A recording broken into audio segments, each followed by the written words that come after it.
नमस्कार दोस्तों, आज का ये वीडियो आपके लिए बहुत ही ज्यादा इंपॉर्टेंट होने वाला है क्योंकि आज के इस क्लास में हम लोग बात करेंगे बायोलॉजी का एक ऐसा टॉपिक जो कि मोस्ट इंपॉर्टेंट है आप सभी के लिए। और इसमें थोड़ा सा आपको टाइम देना पड़ेगा क्योंकि इसको बनाने की प्रैक्टिस आपको अभी करना है क्योंकि हमारे पास समय बहुत ही कम है। ऐसे में मैं आपको आज बायोलॉजी के मोस्ट इंपॉर्टेंट डायग्राम बताऊंगा इस वीडियो में, जिनको आप लोग बना करके अपना जो चित्र वाला पोर्सन है इसको पूरा कंप्लीट कर सकते हो।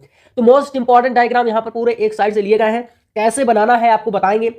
साथ में आप सभी का एक डाउट रहता है, कमेंट ज्यादा आते हैं कि भैया जो ये नाम होते हैं, ठीक है, जैसे यहाँ पर हो गया संवहन पुल, हो गया बाह्य त्वचा, पराग कोश भित्ति, पराग कण है ना, रंध्रक, पराग कोश, ये किसका है? तो देख सकते हो यहाँ पर पराग कोश की अनुपृष्ठ काट का, वो भी स्फुटन के बाद का। ठीक है, तो बहुत ही ज्यादा कमेंट आते हैं कि भैया नाम जो लिखेंगे क्या वो हिंदी में लिख सकते हैं या हम लोग इंग्लिश में नाम लिख सकते हैं। तो ये आपका जो डाउट है ना, इसको मैं क्लियर कर दूंगा, बस इस वीडियो को आप लोग अंत तक जरूर देखिएगा। चलिए, तो पहला जो डायग्राम है आप लोग यहाँ पर देख ही पा रहे हैं, है ना, इसका नाम क्या है? तो ये हो जाएगा पराग कोश की अनुपृष्ठ काट का, और किसके लिए है? तो स्फुटन के बाद का है। ठीक है, कुछ इस तरीके से इसकी संरचना बनाई गई है, ऐसे करके आप बनाना सीख लेना। यहाँ से ऐसे ऊपर करिए और बस इसके बाद यहाँ से दो इधर का कर देना, दो ऐसे लाइनें कर देना। बाकी इसमें छोटे छोटे कण के रूप में देखो पार्ट काटे गए हैं। बस इसके मेन चीज देखो, डायग्राम बनाना जब सीखना, मैं एक सबसे स्पेशल चीज आपको बता रहा हूँ। आप लोग संरचना भले ऐसे ऐसे कुछ टेढ़ी मेढ़ी हो जाएगी, चलेगा, कोई दिक्कत नहीं, लेकिन जो इसके नाम है ये नाम गलत नहीं होने चाहिए, इसलिए आप याद कर लेना। ज्यादा डायग्राम नहीं, मैं यहाँ पर ज्यादा 12 से 15 के बीच में ही है, 12 से 15, बहुत ही आसान है। तो आप लोग ये जो पार्ट है इनको बहुत अच्छे से याद कर लेना। ठीक है, तो ये पहला मोस्ट इंपॉर्टेंट डायग्राम है आपका, बहुत ही ज्यादा बोर्ड एग्जाम में पूछा गया। ठीक है, तो इसको आप लोग सीख लीजिएगा। चलिए बढ़ते हैं अगले डायग्राम की ओर। दो हो गए, यहाँ पर पहला हो गया। अब दूसरा देखो, यहां पर जो था एक आपके पास, ये क्या था? परागकोश का अनुपृष्ठ काट का, ये भी आपका परागकोश की अनुपृष्ठ काट का, लेकिन ये स्फुटन के पहले की है और ये क्या भाई? स्फुटन के बाद की है। इतना दोनों में डिफरेंस है, इसलिए आपको चीजें थोड़ा सा क्लियर समझ में आनी चाहिए। समझ रहे हो कि नहीं? बिल्कुल। तो यहां पर जब स्फुटन के बाद की बात आती है तो देखो, ये पार्ट यहां से कट है ना, ये पार्ट यहां से क्या है? कट है। लेकिन इसमें देखोगे तो ये पार्ट यहां पर क्या है? गोलाकार है, पूरा क्या है? गोलाकार है। यहां पर भी एक गोलाकार है, यहां पर भी गोला है, यहां पर भी गोला है और एक यहां पर भी गोला है। लेकिन इसमें ऐसा नहीं है, यहां पर देखोगे तो ये गोला क्या है? यहां पर कट है, यहां पर कट है, यहां पर कट है। ठीक है, तो इस तरीके से यहां पर गोला है ही नहीं थोड़ा सा, है ना। तो ये स्फुटन के बाद का है और ये स्फुटन के पहले का है। दोनों में डिफरेंस समझ में आया? क्या फर्क है? बाकी नाम तो मैंने बता ही दिया है कि आपको जरूरी है याद करना। संवहन पुल, बाह्य त्वचा, इसके पार्ट बाकी टैपिटम हो गया, लघु बीजाणु मात्र कोश का, परागकोश भित्ति, ये सारे पार्ट वैसे के वैसे हैं। तो ये दोनों में से एक डायग्राम आपके बोर्ड में 100% पूछा जाएगा, आपको बिल्कुल इसको तैयार कर लेना। ठीक है ना, तो एक है स्फुटन के पहले, एक है स्फुटन के बाद का, और दोनों आप लोग यहां पर देख सकते हो। चलिए कर लीजिएगा आप लोग, है ना। अब आते हैं भाई यहां से हम लोग नेक्स्ट डायग्राम पे। अगला डायग्राम यहां पर हमारे पास क्या है भाई? शुक्राणु की संरचना, मोस्ट इंपॉर्टेंट डायग्राम ये, है ना। शुक्राणु की संरचना कुछ इस तरीके से आपको दिख रहा है। ये इसका शीर्ष होता है, ठीक है, ये क्या है भाई? शीर्ष होता है। ये इसका मध्य भाग होता है, इसको गर्दन ग्रीवा बोल लेते हैं, यहां पर देख सकते हो। और जो पुच्छ है देखो कैसे करके, ये पूंछ की तरह ही बनाई गई है ना। तो ये शुक्राणु यानी स्पर्म की संरचना होती है। ठीक है, स्पर्म की संरचना होती है नर शुक्राणु की। तो कुछ इसी तरीके से आपको बनाना है। बाकी देखो यहां पर मेन चीज क्या है? इसके भाई नाम ही है, और मैंने बताया भी है कि भाई डायग्राम में सबसे इंपॉर्टेंट पार्ट है अगर कोई तो वो नाम है। मैंने फिर से बता दूं आपको कि अगर आप डायग्राम थोड़ा सा गलत भी बनाओगे चलेगा, कोई दिक्कत नहीं, लेकिन भैया आप नाम जो है बिल्कुल मिस्टेक मत करना। शीर्ष देखो, 3 पार्ट इसके याद करो। पहले शीर्ष शुरू का हो गया, ठीक है, ग्रीवा यानी गर्दन मान लीजिए, मध्य भाग यहां पर बताया ये बीच का पार्ट हो गया, है ना, और ये पुक्ष हो गई यानी कि लास्ट की हो गई। यहां पर इसके बाद एक पॉइंट याद कर लो, तंतुमय आवरण और एक माइट्रोकांड्रिया, और इसके अलावा यहां पर जीव द्रवकला केंद्रक। इस प्रकार के कुछ मेन पॉइंट याद करो, सारे मत याद करो, कोई दिक्कत नहीं, बट मेन आपको भूलना भी नहीं चाहिए। समझ गए ना?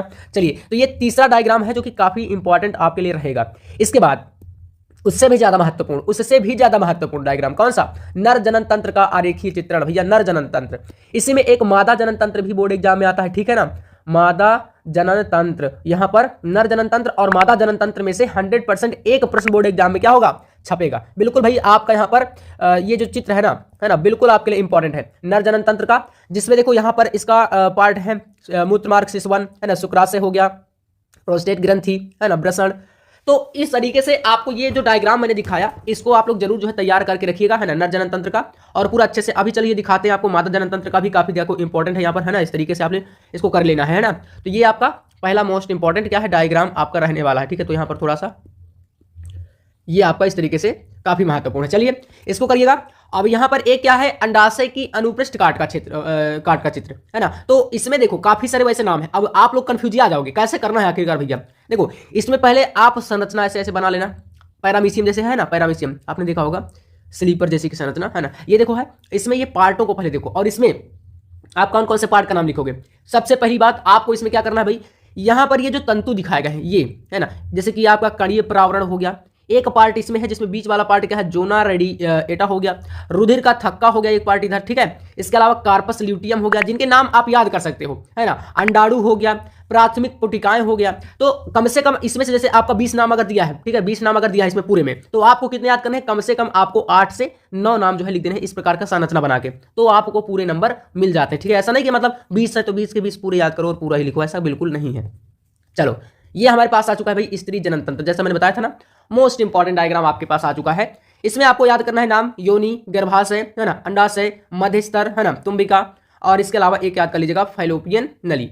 तो देखा आपने 1 2 3 4 5 एंड 6, लगभग 6 नाम याद कर लीजिए, आपका इतने में काम हो जाएगा, ठीक है। इसीलिए मैंने पहले ही ये वीडियो दे रहा हूं, ताकि अभी आपके पास आप टाइम है, प्रत्येक बच्चे को देखना है बिल्कुल अच्छे तरीके से पूरा वीडियो, और अपने दोस्त के साथ भी प्लीज शेयर कर देना आप लोग, ठीक है, ताकि उनका भी थोड़ा सा भला हो जाए और चैनल का थोड़ा सा रिच हो जाएगा, क्योंकि सपोर्ट करोगे आप लोग तो मैं आपके लिए पूरा दिन रात मेहनत करूंगा। वैसे देखो तबीयत काफ़ी ज़्यादा खराब है, आवाज़ थोड़ा सा अच्छे से नहीं आ रही, लेकिन फिर भी आपका देखो टाइम नहीं है तो हम तैयारी बेहतरीन तरीके से कराएंगे, है ना।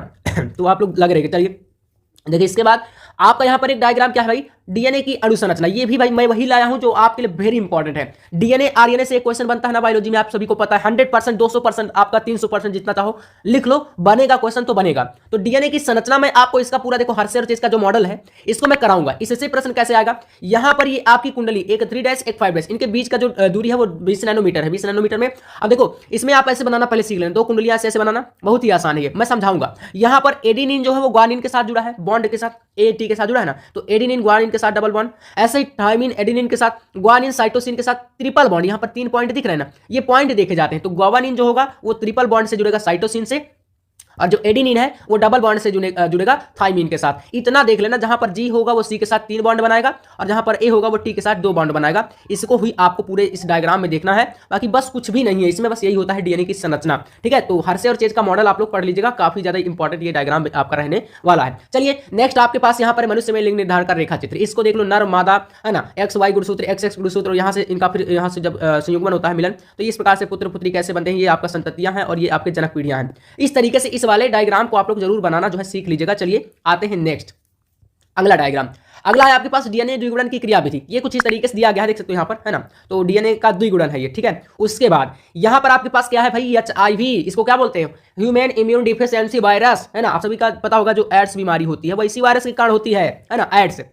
तो इसमें देखो एक पूरा सर्किल है, ठीक है, सर्किल देख रहे हैं, इसमें बढ़िया एकदम गोला गोला सजावटें, वैसे भी दिन भर आप लोग करते ही रहते हो इस तरीके की सजावटें, ठीक है। तो मैं आपको टेंशन ही दूंगा, बिल्कुल आपको मैं टेंशन नहीं देने वाला हूं, ऐसी ऐसी चीजें आपके सामने ला दूंगा ना कि बायोलॉजी की बिल्कुल टेंशन आप दूर ही हो जाएगी आपकी, बिल्कुल आप ये समझो, ऐसी संरचना पूरी आपको बनानी है। फिर इसके बाद देखिए, यहां से आपको इतना करने के बाद इसके पार्ट जैसे लिपिड कला, प्रोटीन कला, है ना, 2 एकल रज्जु आरएनए श्रृंखलाएं, और यहां पर एक हो गया ग्लाइकोप्रोटीन घुंडियां, इस तरीके से इसके नाम है। फिर इसके बाद एक है प्रतिरक्षी अणु की संरचना, जो कि इस तरीके से ब्लेड, 2 ब्लेड होती है ना, ये देखो ब्लेड जैसे बना है ना पूरा इस तरीके से, और यहाँ पर यस यस यस यस आपको दिख रहे होंगे। बस इतना मैं आपको बनाने के लिए बता रहा हूँ। लघु श्रृंखला, और यहाँ पर दीर्घ श्रृंखला एक कर लो। फिर इसके अलावा ये डाइसल्फाइड बंध हो गया, प्रतिजनन बंधक स्थल हो गया, प्रजनन बंधक स्थल यहाँ पर इस तरीके से दिखाएगा। तो इस डायग्राम को आप बनाना जो है सीख लीजिएगा, बाकी इसका आपका इंपॉर्टेंट ही है ये।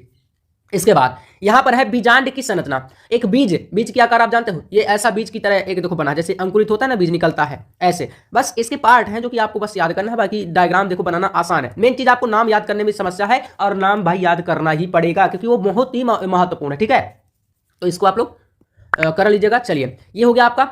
इसके बाद आपका मोस्ट इंपॉर्टेंट डायग्राम यहां पर ये छोटे छोटे थोड़ा सा पराग कण तथा अंकुरण तथा पराग नलिकाओं का विकास, जो कि यहां पर इस तरीके से दिखाएं। देखो ए नंबर में हो गया, फिर बी नंबर में कैसे विकास होता है क्रम से, फिर सी में, फिर डी में, और लास्ट में आप आ जाओगे ई में। ऐसे विकास होता है यहां पर लास्ट में चौड़ा जैसे।